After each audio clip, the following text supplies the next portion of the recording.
नमस्कार, मी सुषमा तुमचं माझ्या चॅनलवरती पुन्हा एकदा खूप खूप स्वागत करत आहे। तर आज तुमच्यासाठी कोणता व्हिडिओ आणले आहे तुम्हाला फोटो बघूनच कळालं असेल किंवा स्टार्टिंगचा व्हिडिओ बघून हा कळाला असेल। तर आज आपण बघत आहोत तर गणपती बाप्पांच्या आल्यानंतर प्रत्येकाने काहीतरी वेगळं करण्याचा प्रयत्न केलेला आहे। कोणी प्रत्येकाने आपापल्या मंडळात किंवा इथं तुम्ही बघू शकता तर एका दादांनी घरी हे छानसं असं जेजुरीचं हुबेहूब प्रतिकृती बनवलेली आहे, हे मंदिर बनवलेलं आहे। तर एकदम मस्त आणि एकदमच भारी आणि एकदम अट्रॅक्टिव्ह असं हे मंदिर त्यांनी स्वतःच्या हाताने हे बनवलेलं आहे। तर त्यांनी घरी हा देखावा केलेला आणि प्रत्येकाला तिथे जाऊन बघण्याची परवानगी सुद्धा होती। तर त्यामुळे आम्ही त्यांच्या घरी भेट द्यायला गेलेलो। तर हे सुंदरसं मंदिर आम्हाला तिथे दिसलेलं आहे, तर तुम्ही पण बघू शकताय। तर हे मंदिर बनवताना त्यांनी एकदम बारकाईने अभ्यास केलेला सुद्धा दिसते।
तर हे सुंदरसं असं हे जेजुरी मंदिर बघून झाल्यानंतर आपण इच्छापूर्ती गजवक्राचं आगमन सोहळा तर एकदम छान पद्धतीने तुम्हाला मी व्हिडिओमध्ये दाखवलेलंच आहे। त्यानंतर आपण त्यांच्या मंडळामध्ये गेलेलो, तर मंडळामध्ये सुद्धा बघू शकताय खूप मस्त आणि खूप भारी सजवलेलं आहे। तर तुम्ही व्हिडिओमध्ये बघत असाल तर हा आहे इच्छापूर्ती गजवक्र गणपती बाप्पा।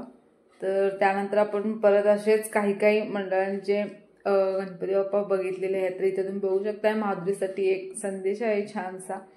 त्यानंतर आपण असेच काही थोडे मंडळांचे बघितलेले आहेत, हे सजावट काय केलेली आहे। तर इथं हा शीश महल बनवलेला आहे।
हे सर्व बघून झाल्यानंतर आम्ही घरी निघालेलो आहोत आणि त्यानंतर मग तुम्हाला हा व्हिडिओ कसा वाटला नक्की सांगा.